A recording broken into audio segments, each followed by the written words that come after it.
오늘은 하나님께 속한 사람이라고 하는 제목으로 여러분과 함께 출애굽기 32장 33장의 말씀을 나누기 원합니다. 여러분, 오늘 읽으신 본문과 또 제목을 바라보시면서 어떤 생각이 드셨습니까? 야, 살벌하다. 아들과 형제를 죽였더니 헌신했다고 하나님이 택하시더라. 야, 하나님 섬기려면 내 자식, 내 형제를 죽여야 되나?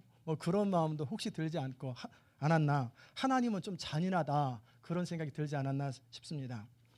레위 자손이 그 모세의 명대로 형제를 3,000명을 죽였어요. 그로 인해서 하나님께 인정받았고 하나님을 대대로 섬기는 레위 지파 가문이 된 거예요. 여기서 우리가 하나님께 속한다는 것이 뭘까? 하나님이 정말 어떤 사람을 원하실까? 함께 우리가 나누기 원합니다. 이 배경을 먼저 살펴보면은 이스라엘 백성들은 출애굽한 후에 시내산에 머물렀어요. 그리고 하나님께서는 모세를 부르시고 십계명을 주기를 원하는 거예요. 그 이유는 뭐냐면 이 언약을 주면서 이스라엘 백성과 하나님 사이에, 하나님과 이스라엘 백성들 사이에 언약을 맺기 원하는 거예요. 출애굽기 19장에 보면은 하나님이 뭐라고 선포하셨냐면, 세계가 다 내게 속하였으니 너희가 내 말을 듣고 내 언약을 잘 지키면 열방 중에서 너희는 내 소유가 되고 내 백성이 되리라, 그렇게 말씀하신 거예요. 그 언약의 표시가 바로 이 계명입니다. 그 다음에 우리 5장부터 31장까지 이렇게 스킵했는데 나중에 살펴보려고 합니다. 내용이, 그때 하나님은 하나님의 임재의 상징으로 뭘 만들려고 했냐면 성막, 즉 회막을 만들려고 말씀하셨어요. 그 회막 가운데 하나님께서 임재하시면서 나는 너희들과 함께한다라고 하는 것을 증거로 보여주시는 거예요. 이게 얼마나 엄청난 특권입니까? 우주 만물을 창조하신 하나님께서 아무도 알아주지 않는 노예 집단들, 출애굽, 이집트의 노예 집단이었던 이스라엘 백성을 택하여서 출애굽시키고 하나님의 백성으로, 하나님이 선택하여 사랑하는 백성으로 만들어 주셨다는 것이 엄청난 특권이에요. 마치 여러분과 저를 보십시오. 안 믿는 세상의 다른 사람과 비교할 때 우리가 뭔가 특별한 것이 없고 하나님의 사랑받을 만한 특별한 조건이 없어요.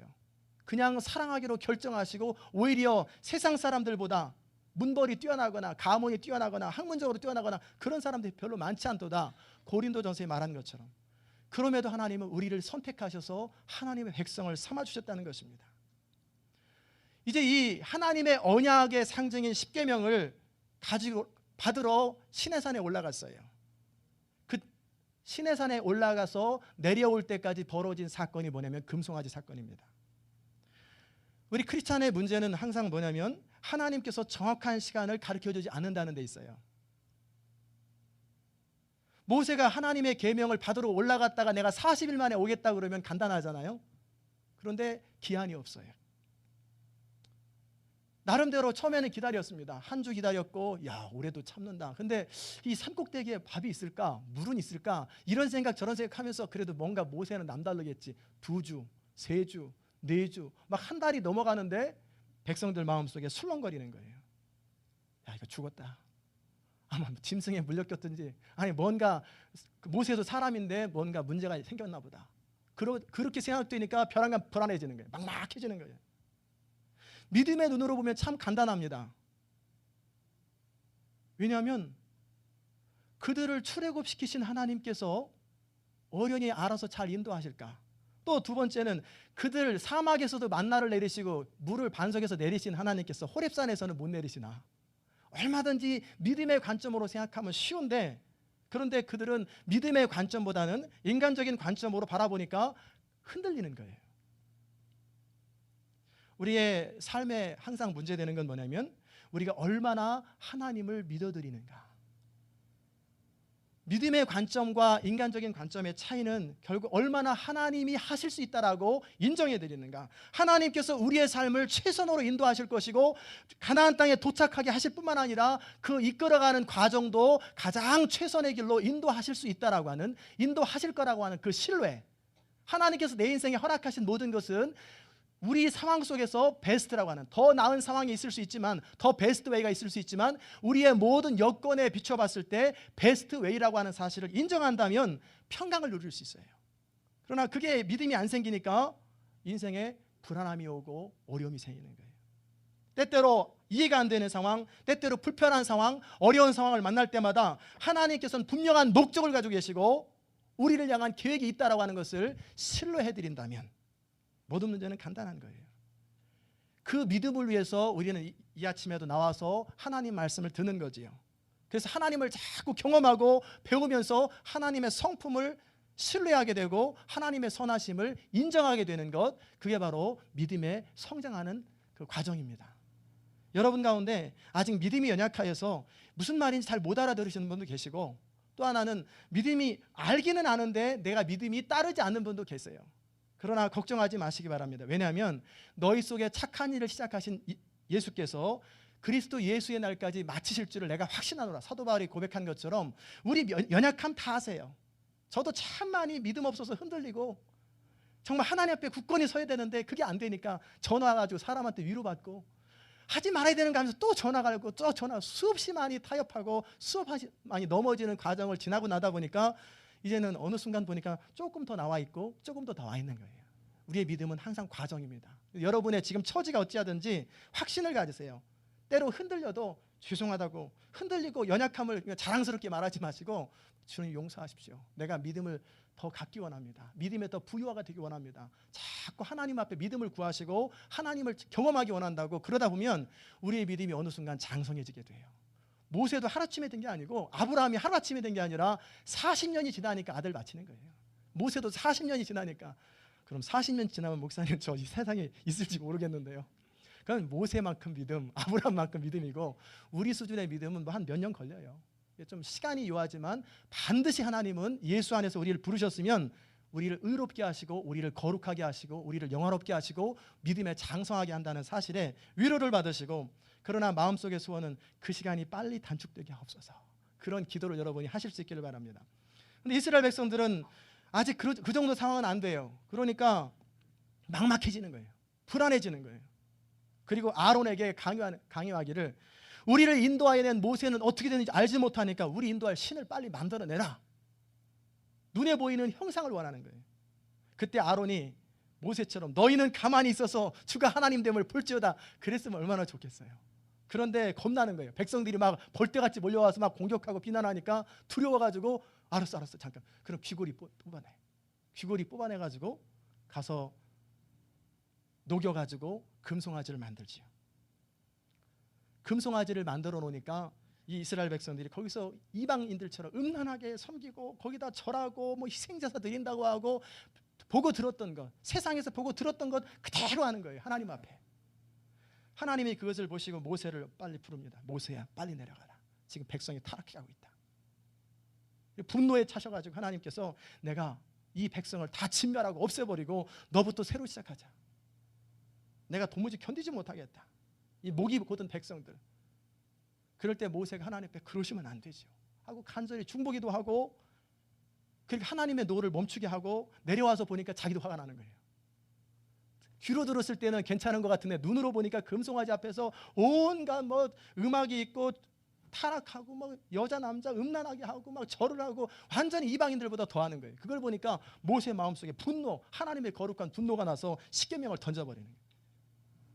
십계명을 던진 의미가 뭐냐면 너희는 이 언약, 하나님의 언약을 받기에 합당하지 못하다. 그 얘기하는 거예요.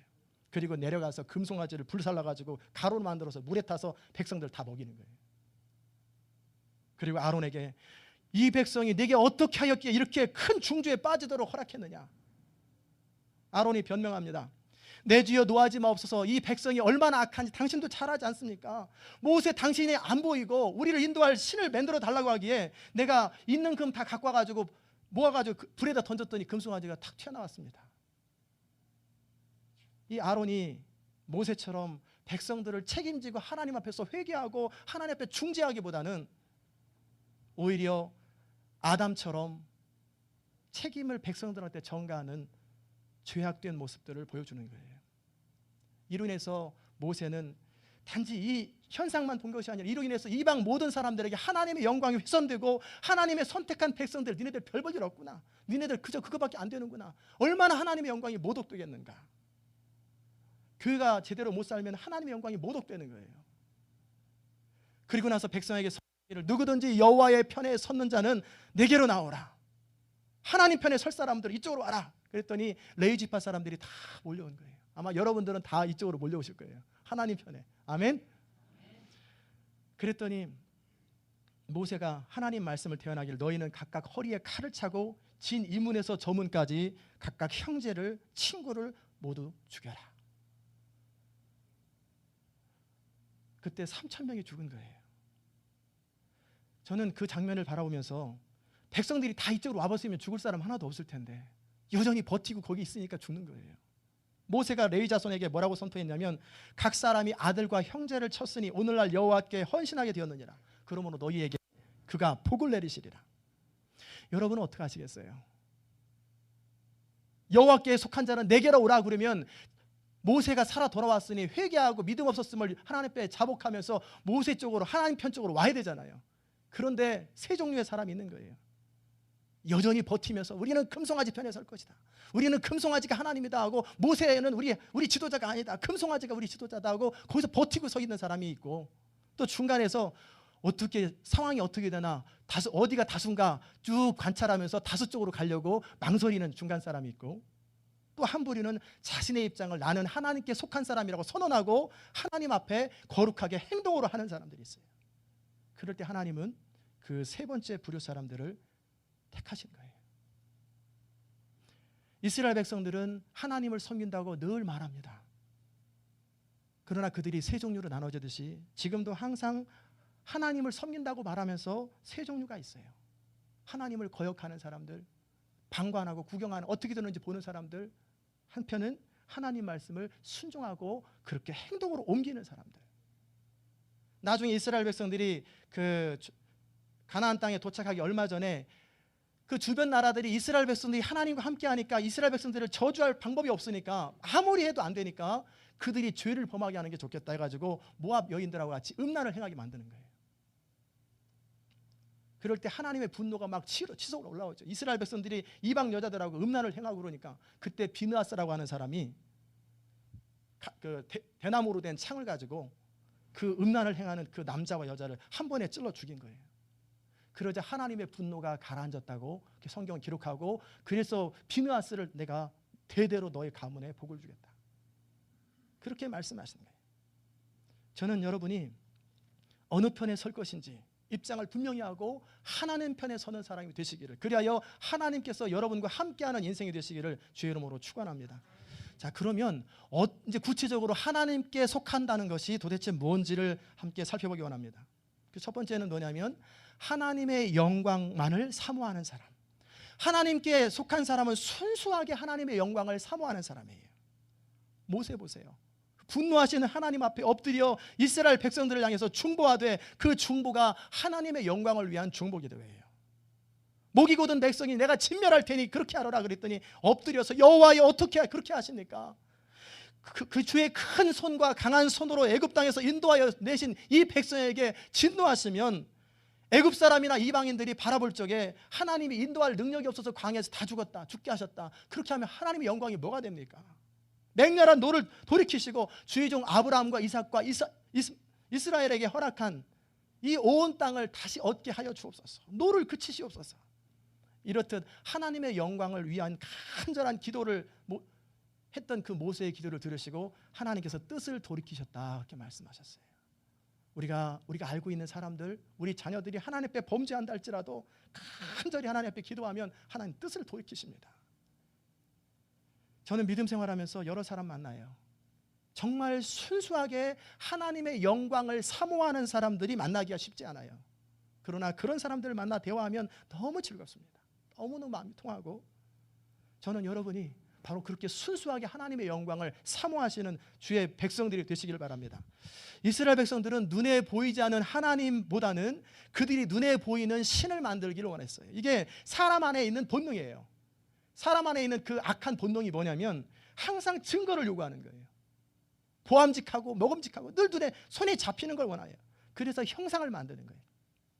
하나님은 뭐라고 말씀하셨냐면 자기를 위하여 어떠한 형상이라도 그것이 심지어는 나의 이미지를 가지고 만들었다 할지라도 하지 말라는 거예요. 그 이유가 뭡니까? 형상, 어떤 물건, 하나님의 이미지를 나름대로 눈에 보이는 것으로 만들면 하나님의 명예가 손상됩니다. 하나님의 영광을 가리기 때문에 그래요. 그 이유는 인간이 어떤 형상을 만들어 놓으면 그 형상 속에 이미지가 갇혀요. 일시적으로 효과는 있습니다. 굉장한 효과가 있지요. 그러나 하나님의 성품이 왜곡되는 거예요. 여러분, 황소 모양을 만들어 놓고 눈에 딱 띄기를, 야, 저렇게 강하고 힘센 소가 하나님이듯이, 야, 우리를 확실하게 인도하겠구나, 그 강한 면을 보여줄 수 있을지 몰라도 그 황소의 모습에서 어떻게 하나님의 선하심, 오래 참으심, 신실하심, 아름다우심이 보이겠어요? 하나님의 이미지가 훼손되는 거예요. 마찬가지로 십자가에 달린 예수 그리스도의 형상을 거기다 매달아 놓고 그 예배 드리는 사람들이 있잖아요. 그것이 어떤 효과는 있냐면 예수님의 고난과 희생을 강조하는 효과는 있어요. 그러나 부활하신 예수님의 영광과 축제와 같은 예배와 하나님의 그 아름다움을 선포하는 것은 훼손된다는 거예요. 여러분의 집에 가면 예수님 사진이 있잖아요. 찡그린 예수님 사진, 웃으시는 예수님 사진. 그 사진이 예수님 사진 속에서 예수님이 가려요. 찡그린 예수님 사진 보면은 항상 찡그리는 거예요. 웃으시는 예수님 보면은 내가 잘못했어도 항상 웃으시는구나. 할렐루야. 아무 생각이 없이 살아요. 그래서 이미지를 만들어 놓으면 자기도 모르게 이미지에 갇혀버리는 거예요. 그 항상 좋은 모습만 웃으시면 좋고 울면은 안 좋고 그런 이미지에 갇히기 때문에 하나님은 어떠한 형상이라도 만들지 마라. 성령께서 계시하신 이 말씀, 성령의 감동으로 깨닫는 그 하나님의 이미지를 갖고 하나님의 말씀을 붙들고 믿음 생활하라는 거예요. 하나님에 대한 그릇된 개념. 하나님은 우리가 이미지로 그리는, 상상하는 그런 것과는 전혀 다른 분이에요. 우리는 그 무한하신 하나님을 다 알 수도 없고 측량할 수도 없고 헤아릴 수도 없어요. 그런데 우리가 형상을 만들어 놓는 순간 그 모습에 딱 갇혀버리는 거예요. 하나님은 그런 분일 것이다. 우리가 너무나 많이 생각 속에서 하나님을 제한하는 이유가 뭐냐면 나름대로 우리 생각과 고정관념을 가지고 하나님을 제한해버려요. 그러니까 하나님은 이거는 할 수 있는데 이거는 못하실 거라고 생각하는 거예요. 그게 바로 나사로 그 부활 사건이에요. 예수님이 일부러 늦게 오신 이유는 너희가 병든 자를 살리시는 하나님은 경험했지만 죽은 자를 살리시는 예수님은 믿지 못하지 않느냐. 너희의 고정관념을 깨기 위해서 내가 일부러 늦게 왔다. 예수님이 그러시는 거예요. 우리 생각 속에서 우리 마음에서 하나님을 제한하지 마시기 바랍니다. 하나님은 성령께서 우리에게 감동 주시고 이 말씀을 통해서 깨닫게 하시는 그 하나님이 바른 하나님이에요. 그 다음에 이 눈에 보이는 증거를 요구하는 그들의 목적이 뭐냐면 그들의 이기적인 욕망 때문에 그렇습니다. 그들의 관심은 하나님의 순수한 영광보다는 결국은 내 인생이 잘 될 거냐 말 거냐 여기밖에 없어요. 결국 하나님을 섬기든 부처를 섬기든 뭘 섬기든 내 인생이 안 된다면 그게 무슨 유익이 있겠느냐. 결국은 이 세상에서 내 인생에 유익되느냐 마느냐 이거 가지고 모든 걸 판단하면 그런 사람들은 하나님께 속한 사람이 못 돼요.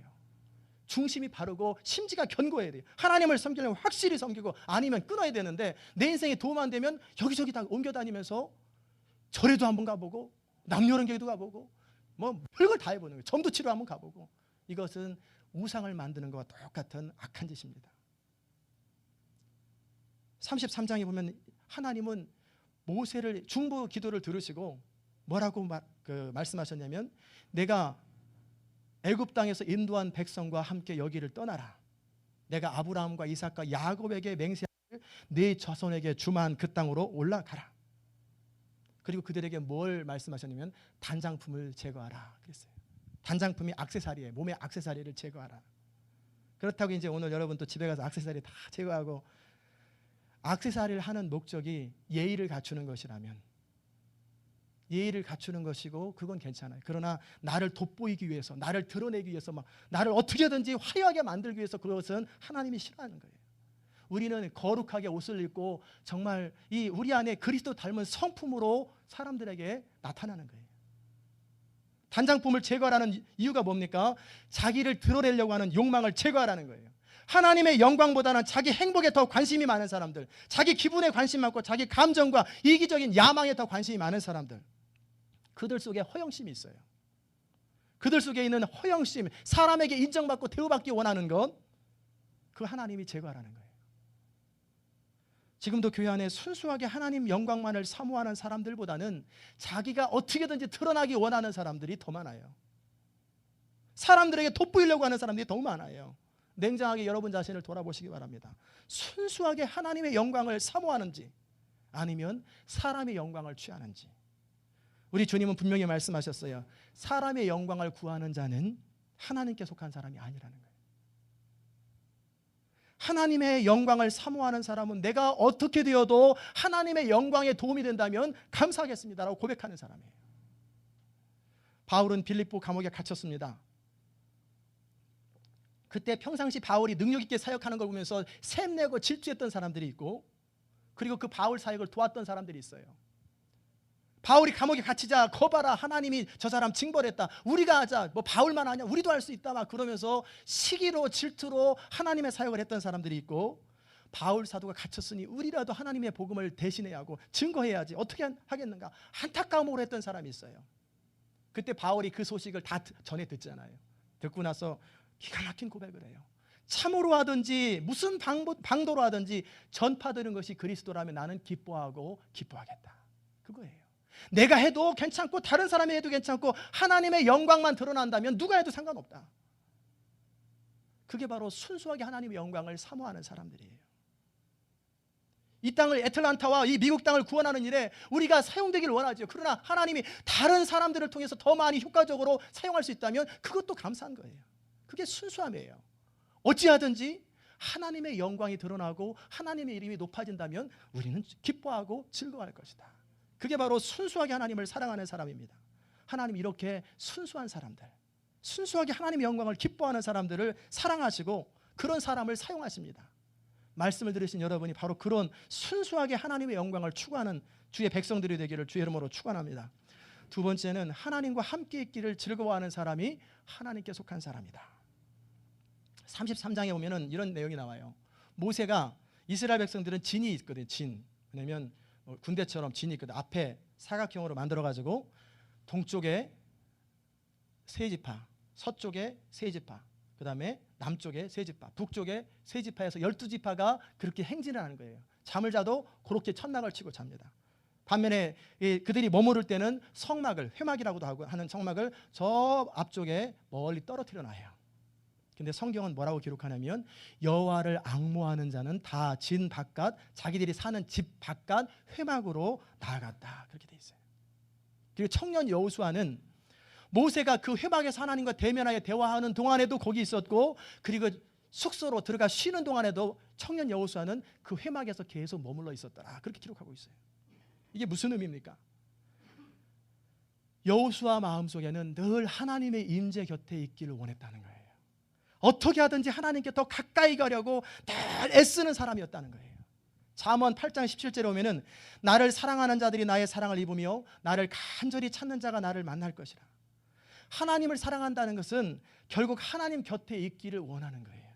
우리가 연애할 때 어떻게 하든지 한 시간이라도 더, 조금이라도 더 곁에 있고 싶어하고, 어떤 청년들은 셀폰 들고 전화하면서 잠들어요. 그러다가 셀폰이 계속 켜져, 둘이 잠들어니까 셀폰이 오버차지 돼가지고 리밋을 초과한다 할지라도 조금 잠드는 순간까지라도 함께 있고 싶어하는 거예요. 그게 연애하는 마음이에요. 하나님을 사랑하는 사람은 그렇게 어찌하든지 하나님하고 조금이라도 더 가까이 가기를 원하는 거예요.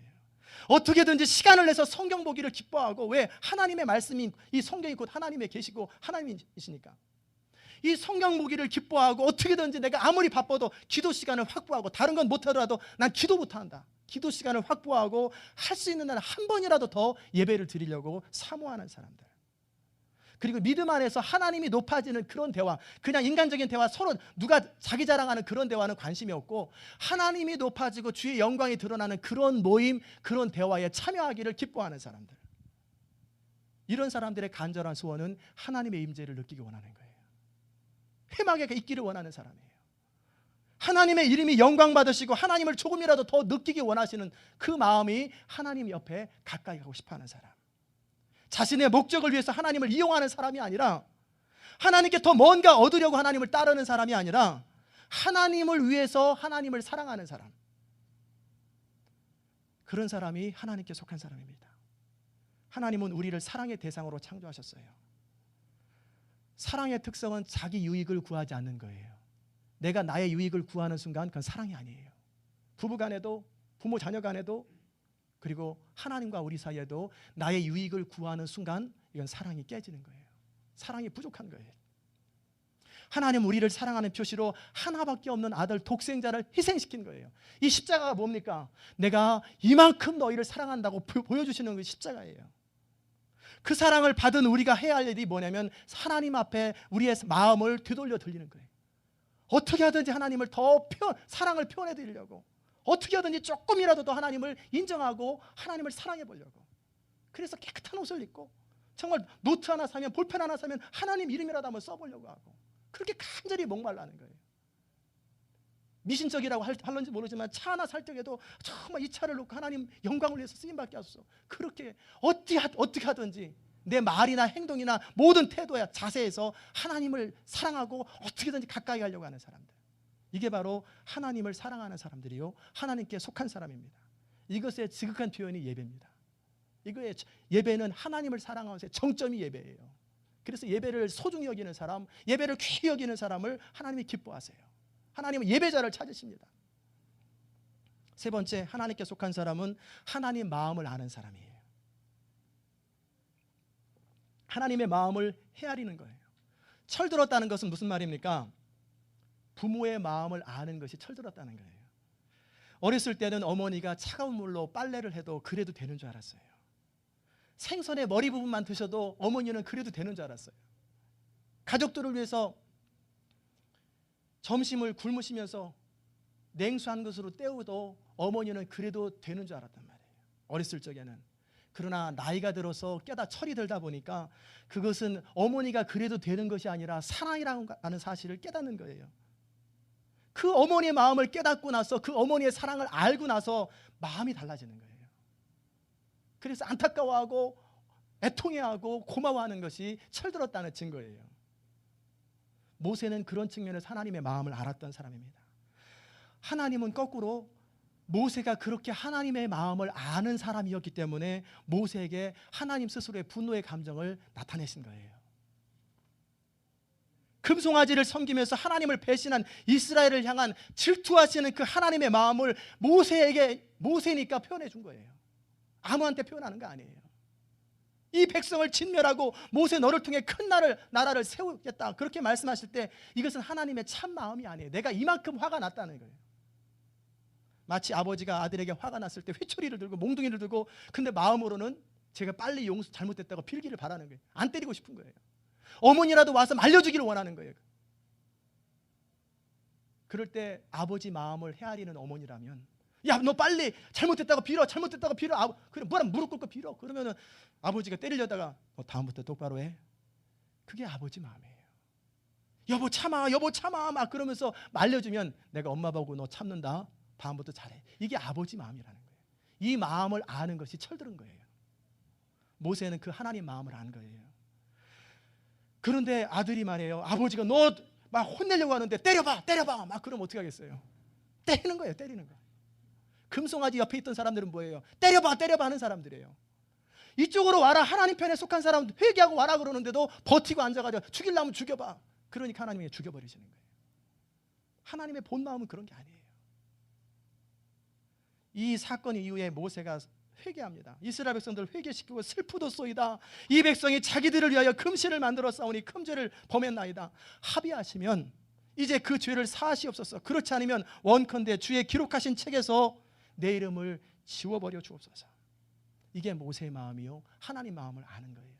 이 간절한 모세의 마음을 듣고 하나님의 마음이 풀리는 거예요. 비록 타락하고 패역한 이스라엘 백성이지만 신랑이 신부를 사랑하듯이 끊임없이 사랑하는 것, 그게 하나님의 마음이에요. 이게 바로 호세아서입니다. 호세아서의 이야기는 이렇습니다. 호세아에게 너는 가서 음란한 여인을 데려다가 아내로 삼아라. 그래서 창녀인 고멜을 아내로 삼습니다. 그래서 그 여인을 사랑하게 돼요. 아이를 낳고 둘째 아이를 낳고 그렇게 살아가는데 이 옛 버릇 못 고치고 어느 날 나가, 다른 남자랑 연애하다가 버림받아 살고 있는 여자를, 비참하게 사는 여자를 또 데려와서 또 그러지 말고 좀 잘 좀 살자, 마음 잡고 좀 잘 살자, 다 용서하니까 마음 잡고 살자. 그래, 감사합니다. 감사합니다. 그리고 내가 이제 당신만을 사랑할게요. 그러다가 얼마 있다가 또 바람피러 또 나가는 거예요. 다른 남자한테. 이번에는 가서 값을 지불하고 그 여인을 데려올 때 하나님이 호세한테 물어보는 게 네 마음이 어떠냐? 네 마음에 질투의 마음이 없느냐? 그럼에도 버리지 못하는 것은 네가 아직도 사랑하기 때문이 아니냐? 그게 바로 내가 이스라엘 백성을 향한 내 마음이다. 이 마음을 가지고 선포하라는 거예요. 돌아오라고 선포하라는 거예요. 하나님을 떠나 우상을 섬기고 하나님 대신에 이방 사람들이 늘 도움을 요청하고 하나님을 배반하는 사람들, 이런 사람들에게 질투하시면서도 끊임없이 그들을 안타까이 여기시는 하나님, 그 하나님의 마음이 모세가 알았던 마음이에요. 그들을 여전히 사랑하시고 질투하시면서도 버리지 아니하시는 하나님의 사랑. 하나님께 속한 사람은 이 하나님의 마음을 아는 사람이에요. 이 땅에 타락하고 부패한 사람들, 하나님을 떠나 타락한 교회들, 그리고 이 세상의 사람들을 위해서 정죄하고 저 사람들을 멸망시켜 주옵소서. 이것은 하나님 마음을 모르는 사람들이에요. 그들을 향해서 주님 용서하시고, 주님 내가 기도를 부족해서 그랬습니다, 불쌍히 여겨달라고 애통하고 눈물을 흘리고 그들을 향해서 품어주고, 그들을 향해서 대신 내 생명책에서 내 이름을 뺀다 할지라도 그 사람들을 불쌍히 여겨달라고 그렇게 호소할 줄 아는 사람, 이게 하나님의 사람이요 하나님께 속한 사람이에요. 이게 사랑인 거예요. 마귀는 잘못한 것에 대해서는 죽여야 됩니다, 멸망시켜야 됩니다. 이게 마귀예요. 그러나 하나님의 마음은 그래도 불쌍히 여기고 돌이키기를 원하는 거예요. 끝까지 돌이키기 원하는 것, 그게 하나님의 마음이에요. 이 하나님의 마음을 알 때 우리는 하나님의 일을 할 수 있는 거예요. 이 마음으로 중보하는 그 모세의 기도를 하나님이 들으시는 거예요. 보시옵소서, 주께서 나더러 이 백성을 인도하여 올라가라 하시면서 나와 함께할 자를 내게 지시하지 아니하시나이다. 주께서 전에 말씀하시기를 나는 이름으로도 너를 알고 너도 내 앞에 은총을 입었다 하였사온즉 내가 참으로 주의 목전에 은총을 입었사오면 원컨대 주의 길을 내게 보이사 내게 주를 알리시고 나로 주의 목전에 은총을 입게 하시며 이 족속으로 주의 백성으로 여기소서. 하나님께 받았던 그 은총, 하나님이 특별히 자기를 사랑하는 것을 아는 그 은총을 가지고 자기를 위해 사용하지 아니하고 그 타락한 이스라엘 백성들을 충보하는 그런 일에 사용하는 거예요. 하나님이 그 모세의 마음을 들으시고 내가 친히 가리라, 내가 너로 편안한 마음이 되게 하리라, 너를 편하게 해주겠다. 모세 또 한 번 간구합니다. 주께서 친히 가지 아니하시거든 우리를 이곳에 보내지 마십시오. 나와 주의 백성이 주의 목전에 은총을 입은 것을 무엇으로 알릴까? 이제 나뿐만 아니라 이 백성에게도 은총을 내려주세요. 우리와 함께 하나님이 행하시는 것, 하나님 임재를 계속해서 허락하시는 것, 그것이 천하 만민 가운데 우리를 구별하신 그 하나님의 마음 아니십니까? 하나님이 우리와 함께 하시는 증거가 아닙니까? 성도 여러분, 이 모세의 마음을 아세요? 하나님의 마음을 아세요?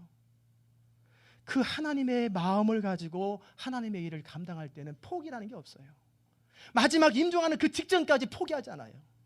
아무리 잘못되었어도 끊임없이 죽을 때까지 그 사람을 위해서 기도하면서 돌아오기 원하는 것, 아무리 패역하고 아무리 악해도 죽기 직전까지는 포기하지 않는 것, 그게 하나님의 마음이에요. 하나님이 모세에게 말씀하셨습니다.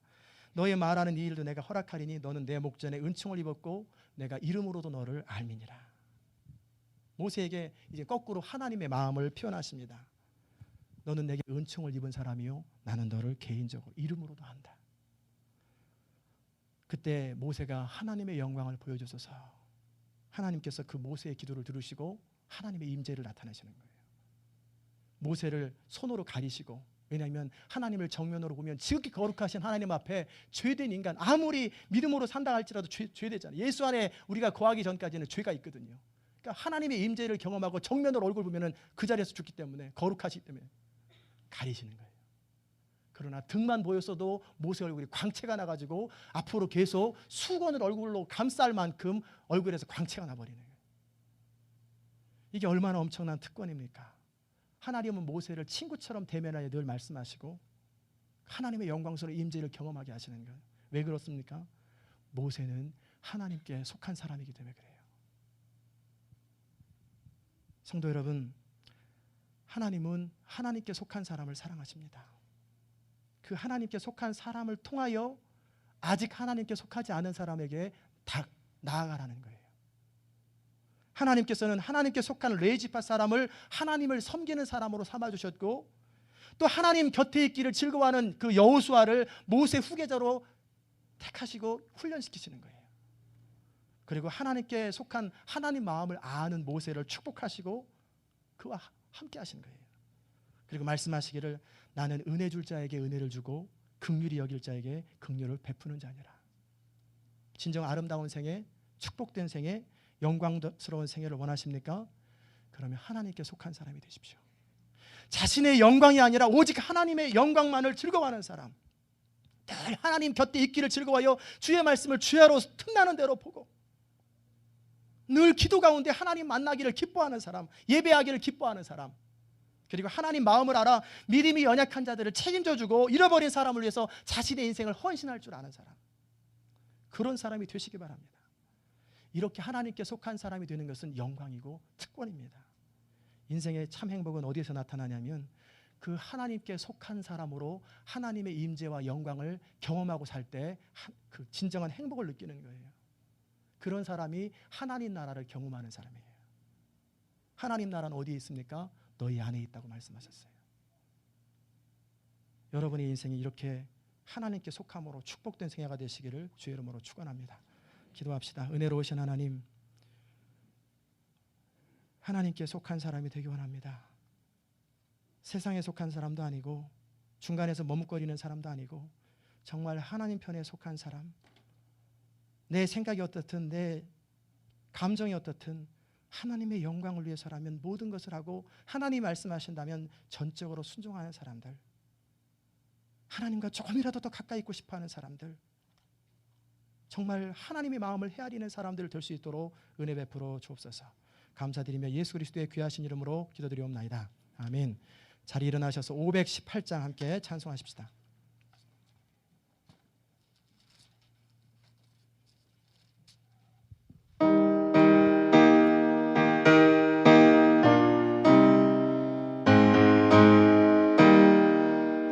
신자 되기 원합니다. 진심으로 신자 되기 원합니다. 진심으로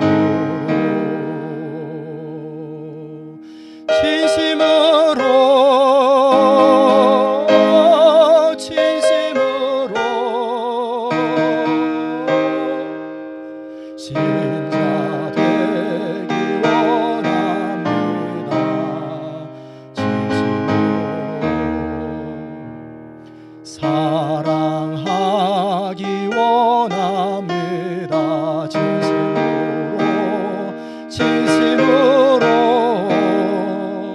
사랑하기 원합니다.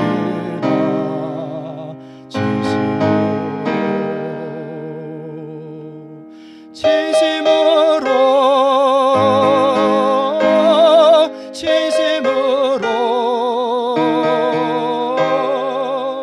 사랑하기 원합니다.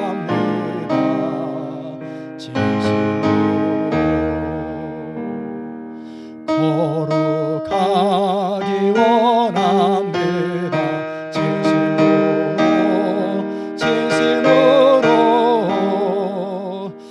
거룩하기 원합니다.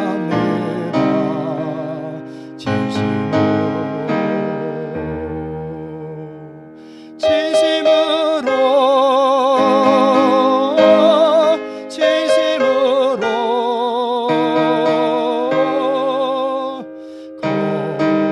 거룩하기 원합니다. 예수 닮기 원합니다.